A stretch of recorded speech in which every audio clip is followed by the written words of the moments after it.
سے چند ہی لمحوں میں ہم بلانے جا رہے ہیں ایک ساتھ مل کے اس لیڈر کو جس نے اپنے ملک کے لیے، اپنی دھرتی کے لیے اپنا سب کچھ چھوڑ دیا. صرف ایک مشن کہ پاکستان کے حالات بدلنے ہیں. آپ انتھک محنت کر رہے ہیں. پاکستانیوں، میرے ساتھ مل کے آپ بلائیں گے ان کو جو ہے پاکستان کی شان ہے. آپ پاکستان کی آن ہے. آپ پاکستان کی پوری دنیا میں پہچان ہے. آپ پاکستان کے خان ہے. آپ وزیر اعظم پاکستان ہے. آپ عمران خان ہے. قدم بڑھا پھر سے وہ لمحہ دوہرا جب جیت کے آیا تھا پھر سے وطن کو جتا.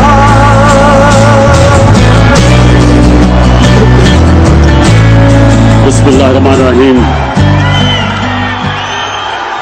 ایاک نعبد و ایاک نستعین.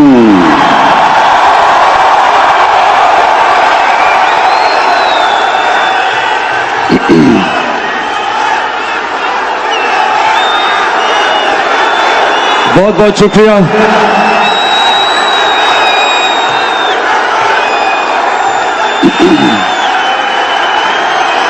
بہت بہت شکریہ آپ کا. دل سے آپ کا شکریہ ادا کرتا ہوں. دل سے شکریہ ادا کرتا ہوں جو آج آپ نے مجھے عزت دی. بہت بہت شکریہ آپ کا.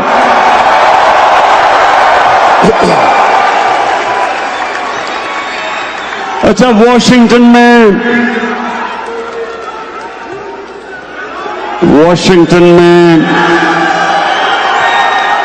میں نے سوچا تھا کہ ایک ہوٹل کے اندر ہم 500 1000 اپنے پاکستانی بلائیں گے اور میں آپ سے بات چیت کروں گا.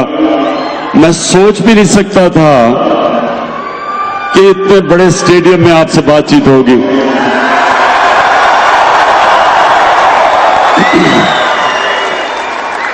اچھا، اب آپ نے بڑی آرام سے اب میری بات سننی ہے. سارے نعرے بعد میں، پہلے میری آپ نے اب بات سننی ہے.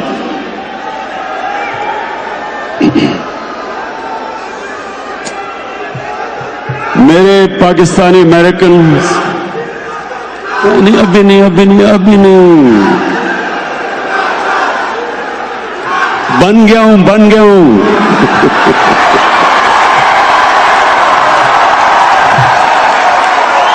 22 سال سے سنتا تھا وزیر اعظم عمران خان. اب بن گیا ہوں. عادی نہیں ہو رہے لوگ اس کے. اچھا جی، سنیں، میں سب سے پہلے تو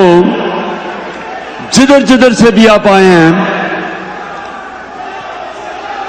جن بھی شہروں سے آپ آئے ہیں، میں آپ کو خوش آمدید کہتا ہوں.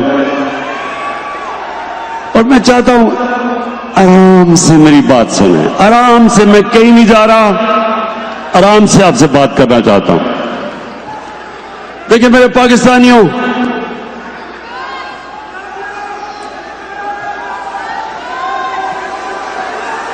ایک چیز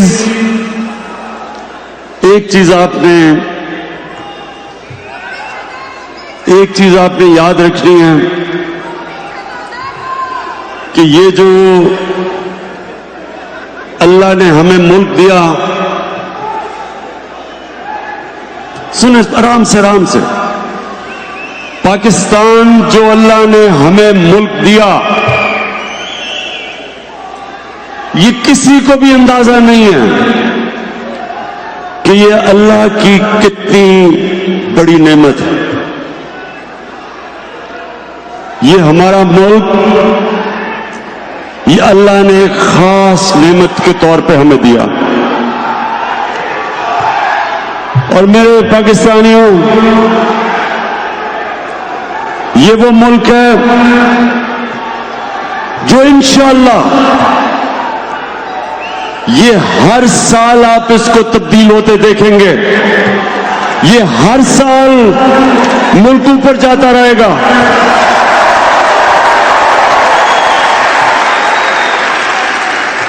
اب دو چیزیں آپ نے سمجھنی ہیں کہ کیوں جمہوریت دنیا میں آگے چلی گئی اور بادشاہ پیچھے رہ گئی. اس کی دو وجوہات ہیں اور میں چاہتا ہوں کہ یہ یاد رکھیں کہ یہ دو وجہ ہے کہ ہم کیوں پیچھے رہ گئے اور دنیا آگے چلی گئی. میرے پاکستانیوں، جمہوریت کے اندر دو چیزیں ہیں جو بادشاہت میں نہیں ہیں. نمبر 1، جمہوریت کے اندر میرٹ ہے. بادشاہت کے اندر میرٹ نہیں ہے. خون کے اوپر بادشاہ میں رشتہ داری ہے. اسی کی وجہ سے جو ملک پیچھے رہ گئے، جتنی کم میرٹ اتنا ملک پیچھے رہ گیا. میں آپ کو سمپل مثال دیتا ہوں، کرکٹ کی مثال دیتا ہوں. کرکٹ میں آسٹریلیا دنیا کی وہ ٹیم ہے جو دنیا میں سب سے کامیاب رہی ہے. کیوں کامیاب ہے؟ کیونکہ آسٹریلیا کے اندر جو ان کا نظام ہے وہ سارا ٹیلنٹ اوپر لے آتا ہے، میرٹ ہے. پاکستان، میں آپ سب کے سامنے کہتا ہوں، میں دنیا میں کرکٹ میرٹ نہیں ہے، میرٹ کا سسٹم نہیں ہے. ہم وہ ٹیلنٹ کو اوپر نہیں لا سکتے. ہم اس لیے آج دنیا کو ڈومینیٹ نہیں کر رہے کیونکہ میریٹوکریسی نہیں ہے. تو بادشاہ کیوں پیچھے رہ گئی؟ اگر ایک زبردست بادشاہ آیا بھی، یہ ضروری نہیں کہ اس کا بیٹا بھی اچھا ہوگا. جمہوریت کے اندر کیوں جمہوریت آگے نکل گئی؟ کیونکہ میرٹ کے اوپر لیڈرشپ آتی رہی. یہ آپ کے سامنے میں مثال دیتا ہوں کہ اس ملک امریکہ کے اندر کیونکہ جمہوریت آ گئی، کیونکہ امریکہ میں جمہوریت آ گئی، امریکہ کے اندر ان کی میریٹوکریسی ایسی تھی کہ ان کے لیڈرشپ، اگر ایک لیڈر برا بھی ہوا. ہمارے مسلمان دنیا میں، آپ ہندوستان کی مثال لیں، میں ہی آج آپ پاکستانیوں آج کو اس لیے یہ چیز کہہ رہا ہوں کیونکہ آپ کو سمجھنا چاہیے کہ مسلمان بھی نیچے کیوں رہ گئے اور پاکستان بھی آگے کیوں نہیں بڑھ سکا. جو پہلے 150 سال مغل بادشاہ رہے، ہندوستان دنیا کی سپر پاور تھی. 150 سال جو دنیا میں ہندوستان کا GDP تھا وہ 25% سے اوپر تھا، سپر پاور تھی. ایک سے ایک بہتر مغل بادشاہ آیا. 4 مغل بادشاہوں نے تقریباً 150 سال حکومت کی، لیکن اورنگزیب کے بعد جو اس کے بچے آئے کسی میں بھی کیپیبلٹی نہیں تھی. تو 7 مغل بادشاہ 13 سال میں بدلے، سارے ایک سے ایک بدتر آیا اور وہی مغل ایمپائر ختم ہو گیا. اسی طرح آٹومن ایمپائر، ایک سے ایک بہتر آٹومن بادشاہ آتا رہا سلیمان تک، سلیمان دا میگنیفیسنٹ. اس کا بیٹا ٹھیک نہیں تھا اور ادھر سے نیچے جانا شروع ہو گیا. جمہوریت میں کیا ہوتا ہے؟ کیونکہ خون کے اوپر نہیں سلیکشن ہوتی لیڈرشپ کی، میرٹ کے اوپر ہوتی ہے. اس لیے جس طرح علامہ اقبال نے بھی کہا، شاہ ولی اللہ نے بھی کہا کہ مسلمان پیچھے بادشاہت کی وجہ سے رہ گئے. اب پاکستان پہ آ جائیں. ہمارے ملک میں قائد اعظم کے بعد کیوں نہیں کوئی لیڈر ملا؟ ایک ذوالفقار علی بھٹو تھے، ایک کیرزمیٹک انٹیلیجنٹ لیڈر تھے، لیکن اس کے بعد کیا ہوا؟ اس کے بعد ہوا کیا؟ ہمارے ملک میں ایک قسم کی بادشاہت آ گئی، میرٹ نہیں آئی۔ جمہوریت بھی جب آتی تھی میرٹ نہیں آئی۔ نواز شریف کو کس طرح لیڈر بنایا گیا؟ ملٹری ڈکٹیٹر نے اٹھا کے بنا دیا، کوئی میرٹ نہیں تھی۔ ان کے بھائی شہباز شریف کیوں چیف منسٹر بن گئے؟ ان کے بھائی تھے۔ آصف زرداری اور بلاول بھٹو کیسے لیڈر بن گئے؟ کاغذ کے پرچے پہ کہا کہ جناب ہماری والدہ ہمیں چھوڑ گئی ہے۔ ادھر ولی خان کی فیملی، وہ بھی فیملی سسٹم آ گیا۔ ادھر مولانا فضل الرحمان، اس کے بھائی بھی اور اس کے بچے آ گئے۔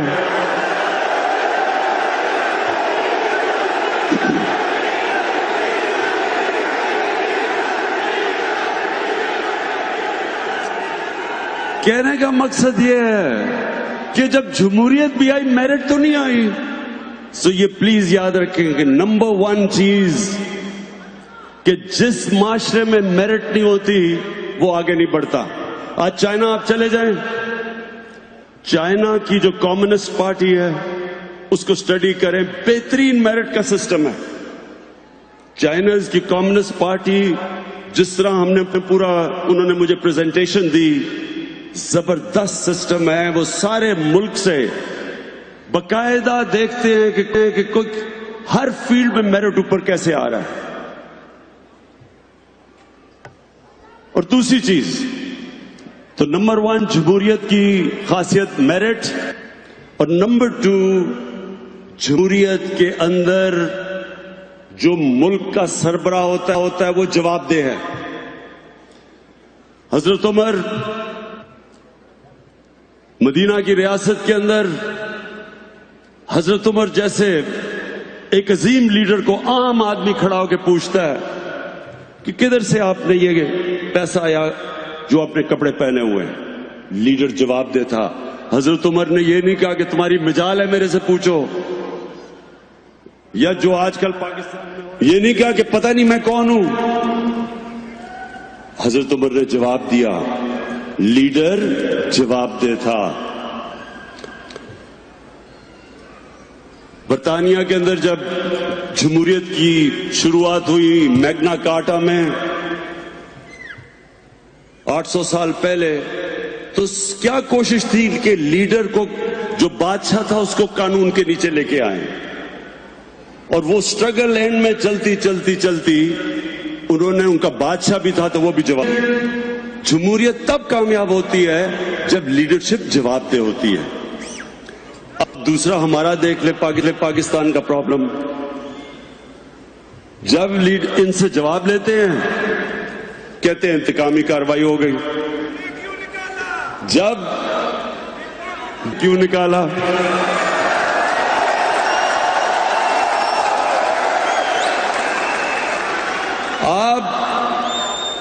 اور یہ جو آج پاکستان میں ہو رہا ہے یہ نیا پاکستان بن رہا ہے۔ کبھی ان لوگوں سے جواب نہیں لیا گیا تھا، کبھی لیڈرشپ سے جواب نہیں لیا گیا تھا۔ نیا پاکستان بن رہا ہے۔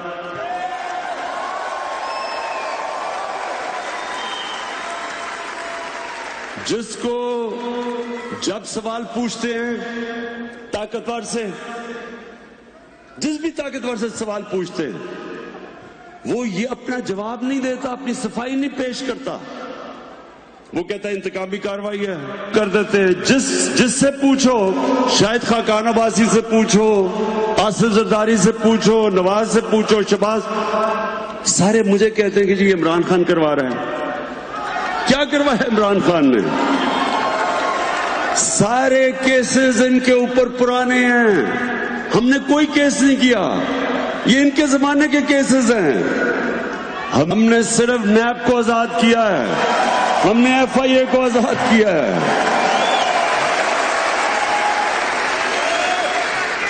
میرے پاکستانیوں، نبی صلی اللہ علیہ وسلم انہوں نے کہا تھا کہ تمہارے سے پہلے بڑی قومیں برباد ہوئیں جدھر ایک کمزور کے لیے. ہمارے سامنے ہم نے اپنی آنکھوں کے ساتھ سامنے پاکستان کو نیچے جاتے دیکھا. میں جب بڑا ہو رہا تھا 1960s کے اندر پاکستان سب سے تیزی سے ترقی کر رہا تھا بر صغیر میں، بلکہ ایشیا میں پاکستان کی مثال دی جاتی تھی. وہ ملک جو سیکولرائز ہو رہا تھا، ہماری بیوروکریسی ساری ایشیا میں سب سے ٹاپ پہ بیوروکریسی مانی جاتی تھی.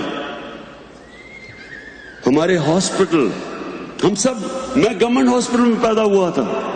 گورنمنٹ ہاسپٹل کا بہترین سٹینڈرڈ تھا. ہماری یونیورسٹیز کی ڈگریز دنیا میں ایکسپٹ ہوتی تھی.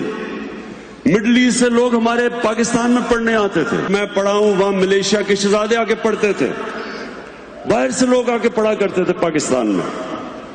اور وہی پاکستان کو ہم نے آہستہ آہستہ نیچے جاتے دیکھا. اور وہ نیچے کیوں گیا؟ ایک تو بدقسمتی سے جو 70s میں ایک سوشلزم آئی، جو نہ سوشلزم تھی نہ تیتر تھا، نہ، لیکن اصل تباہی 1985 کے بعد آئی.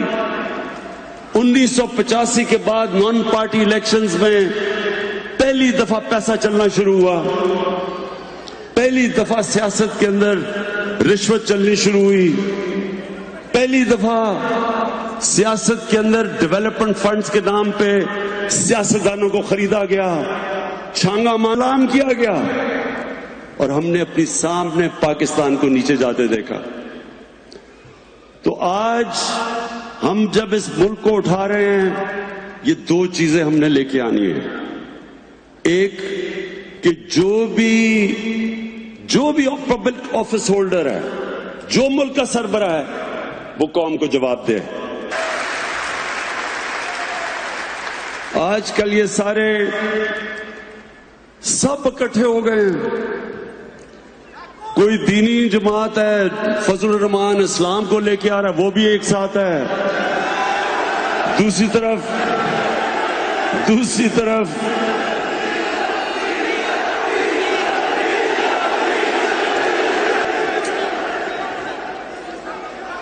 وہ کہہ رہے ہیں کہ پہلی دفعہ پاکستان کی اسمبلی ڈیزل کے بغیر چل رہی ہے.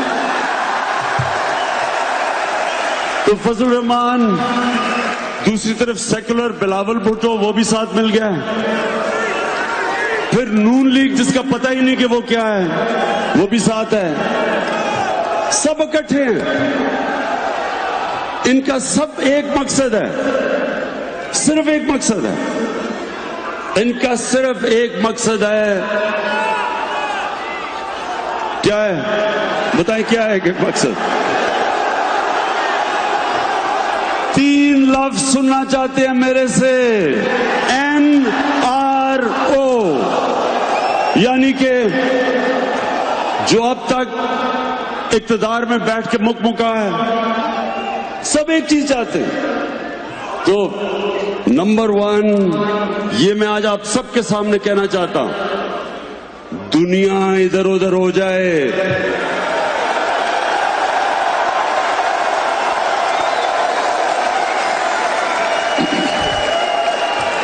مجھے بلکہ باہر سے بھی سفارشیں بھجوائی ہیں. ایک آدھ بادشاہ نے بھی مجھے سفارش کی ہے. لیکن یہ وقت ہے، آج اگر ہم کھڑے ہو گئے، ہم نے طاقتور کا آج احتساب کر دیا، ان کی پراپرٹیز اٹیچ کرنی ہم نے شروع کر دی ہیں. ان کی بے نامی پراپرٹیز ہم نے پکڑنی شروع کر دی ہیں. ان نے جو بات چیت شروع کر دی ہے کہ یہ پیسہ واپس لے کے آئیں.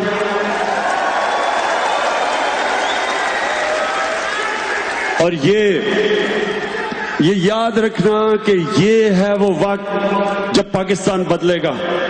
آپ کے سامنے بدل رہا. اور دوسری چیز، ہم نے پاکستان میں میریٹوکریسی لے کے آنی ہے. میں آپ سب سے زیادہ میں بھی ایک اوورسیز پاکستانی بڑی دیر رہ چکا ہوں. میں 18 سال کی عمر میں باہر گیا, کرکٹ کھیلنے گیا, پہلے پڑھائی کی, پھر 18 سال تک باہر, آدھا سال باہر رہتا تھا, کرکٹ کھیلتا تھا. تو میرا سب سے زیادہ اوورسیز پاکستانی کمیونٹی دیکھی شروع میں.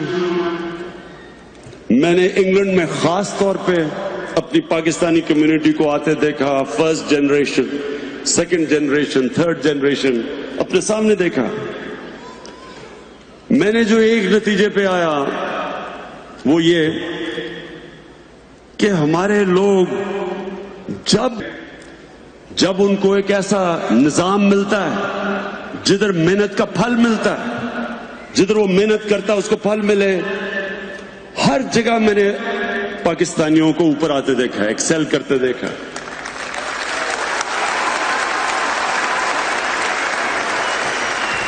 کیونکہ پاکستان میں میرٹ نہیں, کیونکہ پاکستان کے اندر وہ سسٹم ہی نہیں جو موقع دیتا ہے عام آدمی کو اوپر آنے کا. ہمارا تعلیم کا سسٹم نہیں اوپر آنے دیتا.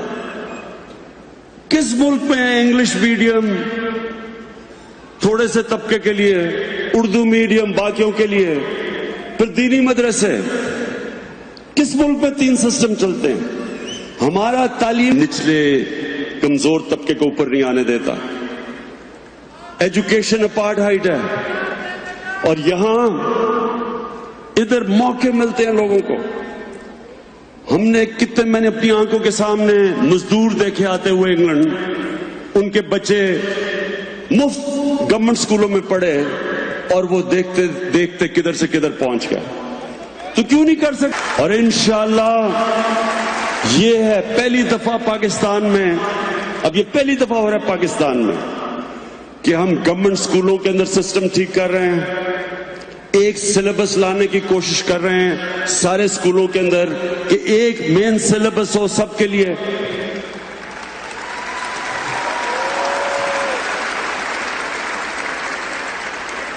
تاکہ ہم پہلی دفعہ مدرسوں کے, ہم نے ساتھ بیٹھے مدرسوں کے جتنے بھی ان کی تنظیمیں تھیں ان کے ساتھ ہم بیٹھے.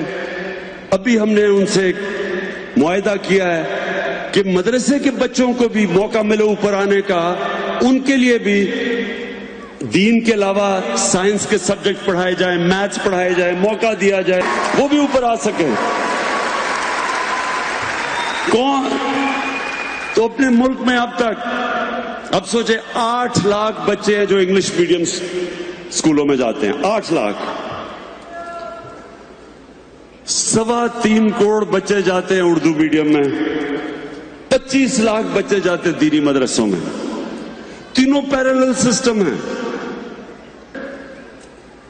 تو یہ سب سے بڑا قدم ہوگا کہ پاکستان کے اندر ایک مین تعلیم کا سلیبس آئے تاکہ ایک قوم بنے, ہم تب ایک قوم بنے.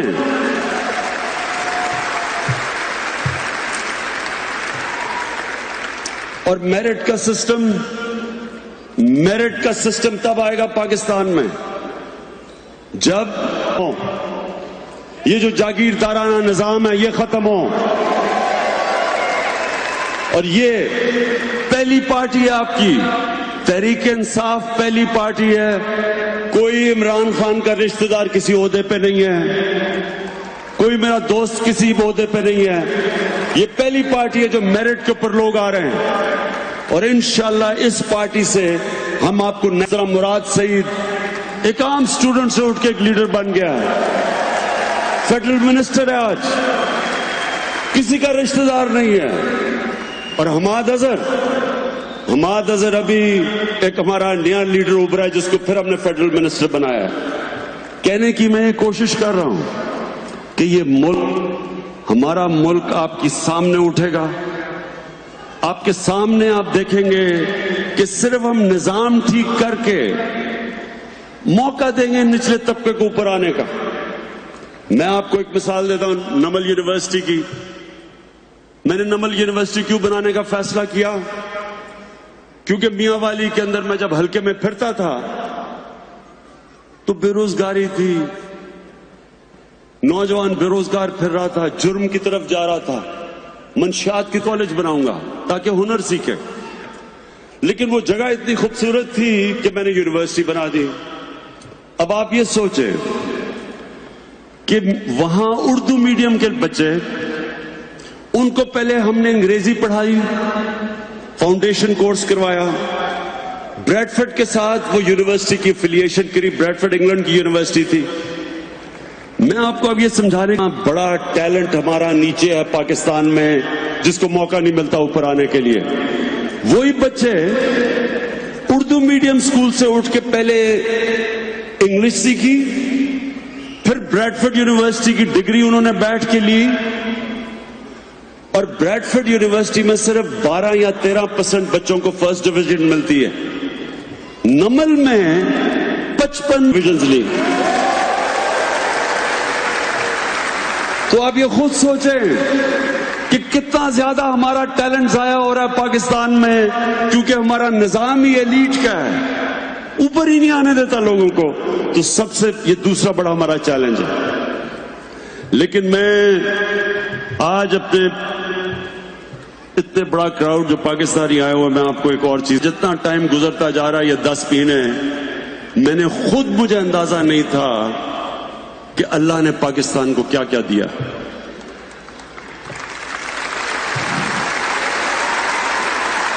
پہلے تو آپ کو اندازہ نہیں کہ پاکستان میں کتنا اللہ نے منرلز دیے ہیں, معدنیات, جو پاکستان وہ دنیا میں 4-5 بڑے ملکوں کے مقابلے میں اربوں اربوں ڈالر کے ذخیرے پڑے ہوئے وہاں. اور ہماری بدقسمتی دیکھیں کہ ایک ریکارڈ ڈک کے اندر اچھا بلا وہاں باہر سے کمپنی آئی, کام شروع ہونے لگا تھا. اب وہ میں نے انکوائری کی ہے, پتا چلے گا کہ وہ سپریم کورٹ نے فیصلہ کر کے اس کانٹریکٹ کو ختم کیا, جو آج ہمیں بہت زیادہ ایک انٹرنیشنل کورٹ کے اندر فائن بھی ہوا ہے اس کا $6 ارب کا. لیکن یہ سوچیں کہ وہ جو وہاں اندازہ لگایا جاتا ہے کہ $200 ارب کے, تو وہاں صرف ایک جگہ پہ تانبے کے ریزروز اور سونا پڑا ہوا ہے. تو 10 سال, اور اس کے پیچھے کیا ہوگا؟ آج میں بتا رہا ہوں کہ اس کے پیچھے کرپشن تھی, پیسے مانگ رہے تھے, رشوت تھی. اور یہی وجہ ہے, یاد رکھیں پاکستانیوں, ہمارا ملک پیچھے رہ گیا صرف ایک وجہ سے, کرپشن. بڑی بڑی کمپنیز پاکستان میں نہیں آتی. آج میں نے انویسٹمنٹ کے لیے کمپنیز کو, آج سعودی عربین کمپنیز میں, چائنا کی کمپنیز میں لاؤں, ہر کمپنی ایک ہی بات کرتی ہے کہ وہ اس لیے پاکستان نہیں آتے کیونکہ وہاں پیسے مانگتے, کرپشن ہے, رشوت مانگتے. تو یہ اپنے ذہن میں ڈال لیں کہ اللہ نے اس ملک کو پہلے تو منرلز دیے ہیں, تانبا دیا, کوئلے کے بڑے ریزروز ہیں. پاکستان کو تو کبھی صرف کوئلے کے ریزرو ہیں تھر کے اندر. 180 ارب ٹن کا کوئلہ پڑا ہوا ہے پاکستان میں, 180 ارب ٹن, یعنی اس کا مطلب سعودی عربیہ سے زیادہ بجلی پاکستان میں کوئلے سے بنا سکتے ہیں ہم. ابھی میں 2 ہفتے پہلے مجھے دنیا کا ٹاپ, اس کا نام ہے اینڈرو فارسٹر ہے, وہ مجھے ملنے آیا.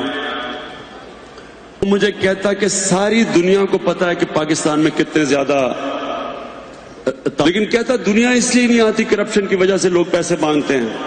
تو یہ میں آج آپ کو بتا رہا ہوں کہ انشاءاللہ آپ دیکھیں گے کہ یہ اب کمپنیز پاکستان آئیں گی, بڑی بڑی کمپنیز, کیونکہ ہمارے پاس تو پیسہ نہیں ہے جو منرلز جو ان کی ایکسپلوریشن کریں. تو یہ کمپنیز آئیں گی. جتنا بھی ہمارے اوپر ابھی قرضہ چڑھا کے یہ گئے ہیں پچھلے والے, انشاءاللہ صرف اور صرف کلین گورنمنٹ دے کے, کرپشن ختم کر کے, انشاءاللہ ہم آپ کو دکھائیں گے اس پاکستان کو اٹھا کے.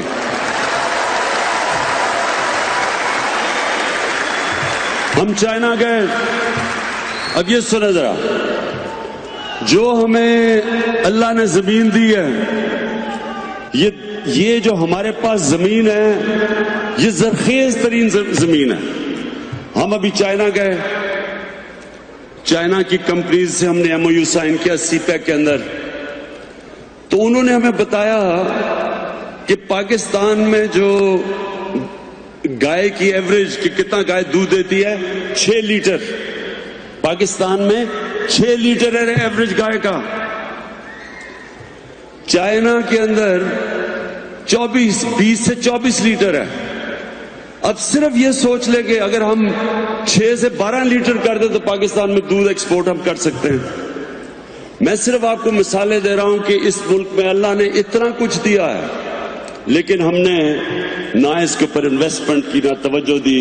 تو انشاءاللہ جو چائنا سے ہم نے اب سائن کیے ہیں کانٹریکٹس سی پیک کے اندر, اور جو ہمارے سے ایم او یو سائن کیے ہیں, وہ ہمارے تو ہر جگہ ٹیکنالوجیکل ہمارے لیے مدد بھی کر رہے ہیں, انڈسٹری ری لوکیشن کر رہے ہیں سی پیک کے اندر. تو انشاءاللہ آپ دیکھیں گے آنے والے دنوں میں کہ ہم پاکستان کو ہر چیز میں, انڈسٹری میں بھی آپ دیکھیں گے ڈیولپمنٹ.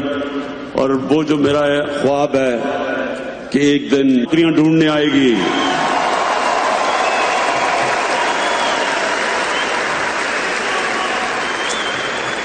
اب میں آپ سے یہ, اب میرے سے سب پوچھتے ہیں کہ جی آپ کی ویژن کیا پاکستان کی, کہ کس طرح کا پاکستان ہونا چاہیے. تو میں یہ آپ کے سامنے اپنی ویژن, بڑا ضروری ہے آپ سب کو سمجھنا, کیونکہ ہر قوم کسی مقصد کے لیے پیدا ہوتی ہے. ہر قوم کا ایک مقصد ہوتا ہے, ایک ویژن ہوتی ہے, ایک نظریہ ہوتا ہے. پاکستان بنا تھا اور اس کا ایک بڑا خواب تھا پاکستان. علامہ اقبال اور قائد اعظم جو ایک لیڈر کو میں, اور علامہ اقبال جو شاید ہی اتنا بڑا مسلمان دنیا میں کوئی ذہن ہو پچھلے 500 سال میں, تو ان کی کیا تھی. میں یہ چاہتا ہوں کہ آپ اپنے بچوں کو جو امریکہ میں بڑے ہوں گے ان کو پلیز یہ ایک چیز سمجھائیں کہ یہ کیا خواب تھی پاکستان کی, اور میں یہ اسے سمجھیں, کیونکہ جو آپ کے بچے ہیں کہ کیا مقصد تھا اس ملک کا بننے کا. دیکھیں پاکستان بنا تھا, اس کو علامہ اقبال نے جس طرح کہا, اس نے ایک اسلامی فلاحی ریاست بننا تھا جو کہ مدینہ کی ریاست تھی. مدینہ کی ریاست کیا تھی؟ کتنے لوگوں کو پتا کہ مدینہ کی ریاست کیا تھی؟ مدینہ کی ریاست ایک ماڈرن سٹیٹ تھی, ماڈرن پرنسپلز پہ بنی ہوئی تھی. وہ جو قرآن شریف کے اندر اللہ نے ہمیں کہا ہے کہ نبی صلی اللہ علیہ وسلم کی سنت پہ چلو, ان کی شریعہ مدینہ کی ریاست تھی. مدینہ کی ریاست کے کیا اصول تھے, یہ آپ بڑے غور سے آپ نے میری بات سننی ہے. مدینہ کی ریاست دنیا کی تاریخ کی پہلی فلاحی ریاست بنی تھی. ایک انسانیت کا نظام بنا تھا, عدل اور انصاف کا نظام بنا تھا. مدینہ کی ریاست کے وہ کون سے اصول تھے؟ سب سے بڑا اصول تھا اس میں رحم تھا. ایک کمزور کے لیے رحم تھا, بیووں, یتیموں, معذوروں, غریبوں, بوڑھوں کو. پینشنز پہلی دفعہ مدینہ کی ریاست میں شروع ہوئی تھی کہ ریاست نے بوڑھوں کی بھی ذمہ داری لی تھی. پیسے نہیں تھے, وہ غریب تھے, ان کے ساتھ 2 سپر پاورز تھیں, پرشین ایمپائر اور رومن ایمپائر. پیسہ تو ان کے پاس تھا, وہاں امیر تھا, غریب تھا. ان کے پاس تو پیسہ بھی نہیں تھا. لیکن سرکار مدینہ نے فیصلہ کیا کہ ریاست کی ذمہ داری ہے اوپر اٹھانے کے لیے. پہلی دفعہ پروگریسو ٹیکسیشن نکلی, جو آج کل مغرب میں آپ دیکھتے ہیں. پروگریسو ٹیکسیشن, پیسے والوں سے ٹیکس لیا اور کمزوروں کے اوپر خرچ کیا. یہ پہلی دفعہ ہوا تھا. اس سے پہلے کوئی کانسیپٹ نہیں تھا. اس سے پہلے بادشاہ امیر اور اس کے ارد گرد امیر, باقی قوم غریب. یہ جو پروگریسو ٹیکسیشن پہلی دفعہ مدینہ میں ہوا تھا. پھر خواتین کو رائٹس دیے گئے تھے, وہ بھی ریولوشن تھی. پہلی دفعہ خواتین کو حصہ دیا گیا تھا جائیداد کے اندر. آج تک مجھے افسوس سے کہنا پڑتا ہے کہ آج تک پاکستان میں ہم سوائے تھوڑے سے شہروں کے, دیہات میں آج تک ہم عورتوں کو ان کا حصہ نہیں دیتے جائیداد پہ, کہ یہ قانون ان کو دینا پڑے گا ہماری عورتوں کو حصہ. پھر پہلی دفعہ غلاموں کو سرکار مدینہ نے کیسے اٹھایا؟ انہوں نے کہا کہ غلاموں کو آپ نے بالکل اس طرح ٹریٹ کرنا ہے جس طرح وہ آپ کا فیملی کا ممبر ہے. انہوں نے جو غلاموں, آپ یہ سنیں ذرا, کتنی دنیا میں جو بلیک افریقنز ہیں کتنا ان سے ظلم ہوا دنیا میں دیکھ لیں, لیکن سرکار مدینہ نے جب حضرت بلال کو اٹھا کے انہوں نے معاشرے کا ایک ممبر بنایا, اس سے کیا ہوا؟ مسلمان دنیا وہ واحد اگزامپل ہے جدھر غلام بادشاہ بن گئے. سلیو ڈائنسٹیز تھی ہندوستان میں, سلیو ڈائنسٹی تھی. قطب الدین ایبک غلام تھا, ترکی میں مملوک وہ غلام تھے, وہ جو بادشاہ بن گئے.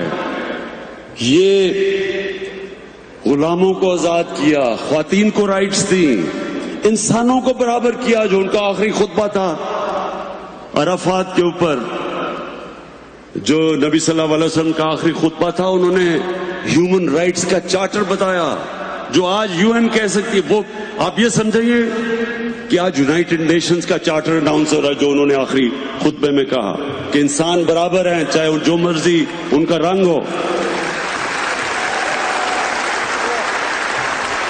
جو مائنورٹیز تھیں, میثاق مدینہ سائن کیا یہودیوں سے, عیسائیوں سے, کہ آپ کی جو عبادت گاہ ہیں ان کو ہم پروٹیکٹ کریں گے. یہ سارے ماڈرن کانسیپٹس تھے, اور یہ بننا ہے پاکستان نے. یہ ہے ہماری ویژن, یہ پاکستان ہم نے بنانا ہے. ایک انسانیت کا نظام, ایک انصاف کا نظام, ایک میرٹ کا سسٹم. کیسے گئی؟ میرٹ کا سسٹم تھا. جو بھی اوپر جو بھی اچھا کرتا تھا اس کو اوپر لے آتے تھے. خالد بن ولید وہ کمانڈر تھا جس نے تقریباً مسلمانوں کو جنگ احد میں شکست دے چکا تھا. اس کو انہوں نے اٹھا کے سیف اللہ کا خطاب دے دیا میرٹ کے اوپر. بڑے پرانوں نے کہا جی ہم آپ سے خالد بن ولید کو کیوں سیف اللہ کا دیا؟ میرٹ کے اوپر دیا. میرٹ کا سسٹم تھا. جو آتا تھا, جو بھی امہ میں آتا تھا, میرٹ کے اوپر وہ اوپر آ جاتا تھا. تو ہم نے بھی پاکستان میں وہ اصولوں کے اوپر اپنے ملک کو کھڑا کرنا ہے. اور انشاءاللہ آپ یہ دیکھیں گے کہ اللہ نے جو ہمارے ملک میں ٹیلنٹ دیا ہے, جب موقع ملتا ہے ہماری قوم کو, لوگ دنیا میں جب میں اوپر گیا تھا تو میں انگلینڈ گیا تھا. انگلینڈ میں نے سیکھی تھی کرکٹ, اور ہم واپس جب انگلینڈ سے آئے تو پھر ہم نے اپنے لوگوں کو, اپنے باقی کھلاڑیوں کا سٹینڈرڈ ریز کیا. اور اب ورلڈ کپ کے بعد میں نے فیصلہ کیا ہے کہ میں اب یہ پاکستان ٹیم کو ٹھیک کرنے لگا ہوں. انشاءاللہ آپ کو ان کو تکلیف ہے.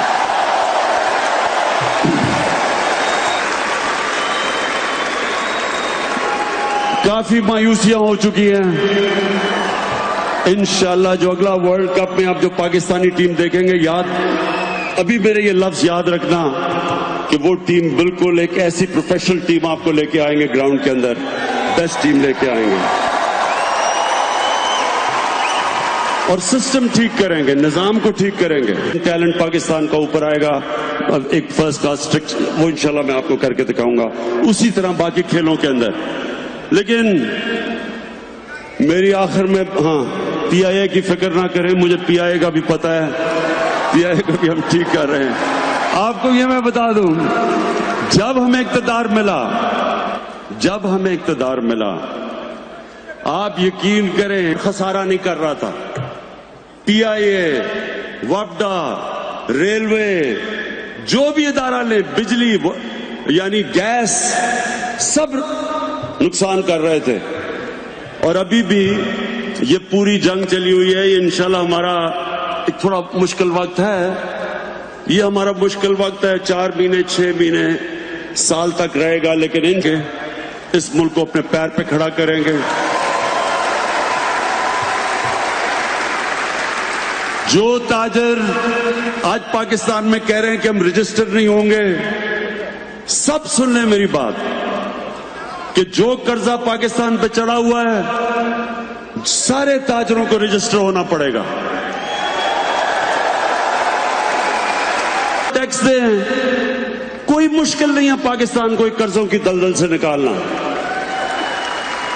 لیکن یہ نہیں ہوگا کہ ملک، آج سنیں ذرا پاکستان کا حال کیا ہے جو ہمیں پاکستان ملا تھا. پہلے سب سے کم ٹیکس پاکستانی دیتے ہیں، دنیا میں سب سے کم tax G D P ratio ہے پاکستان کا. اوپر سے جو انہوں نے قرضے، 10 سال پہلے کتنا پاکستان کا قرضہ تھا؟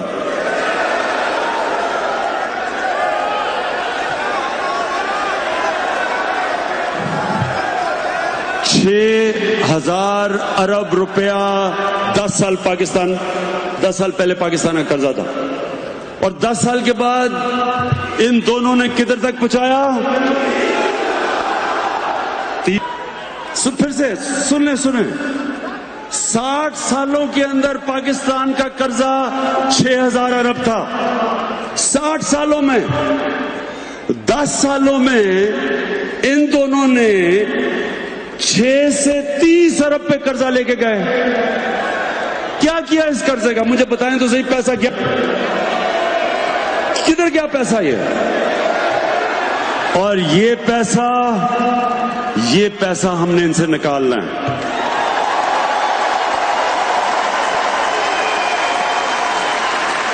میں پھر سے ان کو کہنا چاہتا ہوں، جو مرضی آپ نے قرض نہ کریں، سب اکٹھے ہو جاتے ہیں جی جمہوریت بچانے کے لیے، اپنے پیسے بچانے کے لیے سب اکٹھے ہو جاتے ہیں. آپ اکٹھے ہو جائیں. آپ نے جلسے جلوس کرنے ہیں، وہ قیمے کے نان کے بغیر آپ کے لوگ نہیں نکلتے. ہم شاید تحریک انصاف کے ورکر ہی بھیج دیں تھوڑے سے، تاکہ آپ کے جلسے تھوڑے سے بڑے ہو جائیں. جو مرضی کرنا کریں، آپ کو پیسہ واپس کرنا پڑے گا. نواز شریف کہتے ہیں جی میں کھانا گھر سے منگواؤں گا، کھانا اچھا نہیں ہے جیل کا. پھر کہتے ہیں جی ایئر کنڈیشن لگا دو جیل میں، اب ٹی وی چاہیے جیل میں. 80% پاکستانیوں کے پاس تو ایئر کنڈیشن ہی نہیں ہے. 80%. تو اگر ہم نے آپ کو جیل سزا کے لیے بھیجا ہوا ہے، تو جس طرح کے یہ جیلوں میں رہ رہے ہیں، یہ تو سزا نہیں ہے. لوگ تو خوشی سے، آدھی پبلک تو خوشی سے جیل میں جائے گی اگر ان کو ٹی وی بھی مل جائے، کھانے بھی مل جائے، ایئر کنڈیشن بھی مل جائے. سزا تو نہ ہوئی ہے. تو میں آپ سب کو چاہتا ہوں کہ واپس جا کے میں یہ ٹی وی شیوی تو جیل سے نکالوں نا. میں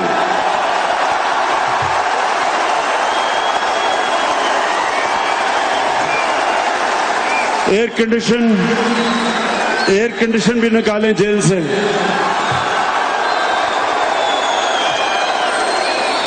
مجھے پتا ہے مریم بی بی بڑا شور مچائے گی، لیکن مریم بی بی پیسہ واپس کر دیں، وہ جیل سے باہر جا سکتے ہیں.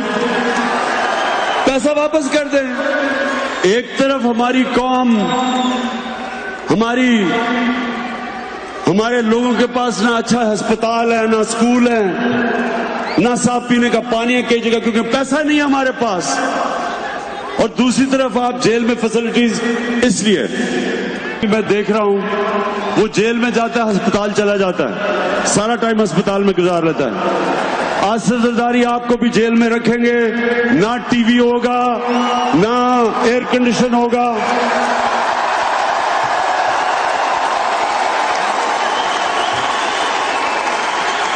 بڑا آسان من ہے جیل سے نکلنا، پیسہ واپس کرو، ہم جیل سے آپ کو نکال دیں گے۔ اچھا، اور ایک اور، اب خاقان عباسی بار بار تقریریں کر رہے تھے کہ مجھے جیل میں ڈالو، اگر میں نے کچھ غلط کیا تو جیل میں ڈال دیا اب ہم نے اسے۔ اچھا، مولانا فضل الرحمان،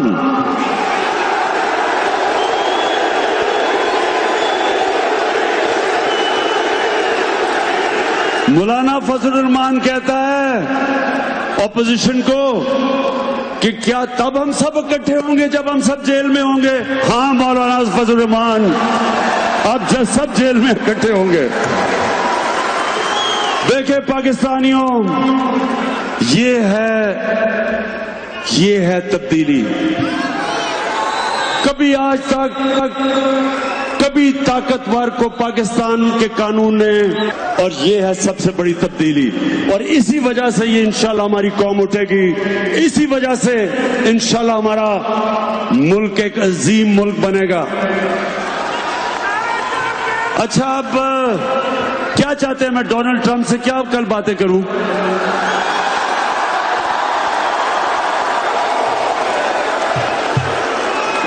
میں پرچیاں لایا،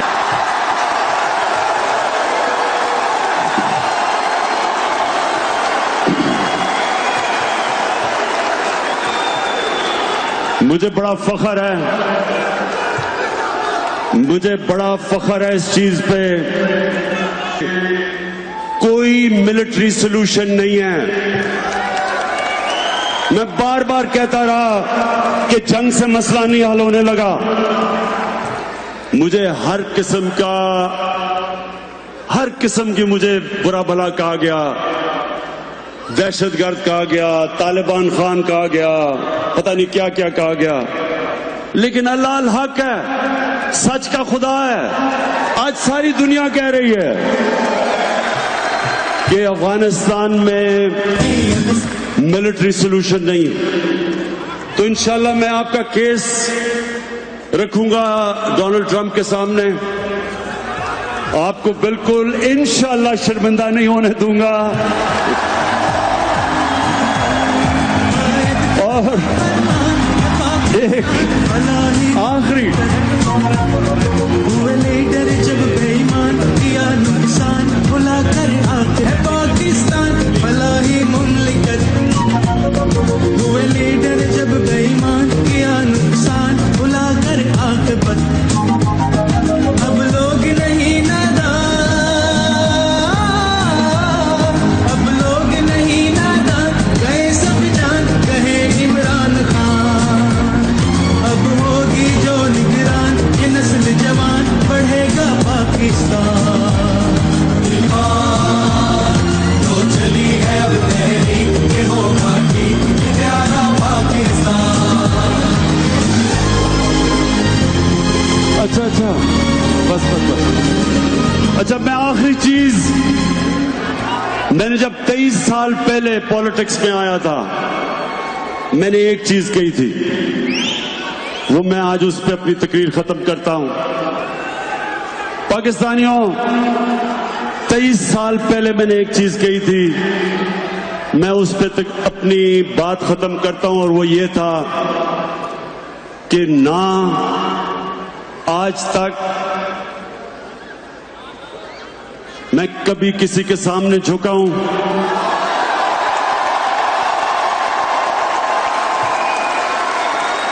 سوائے اللہ کے، اور انشاءاللہ کبھی اپنی قوم کو کسی کے سامنے نہیں جھکنے دوں گا، انشاءاللہ۔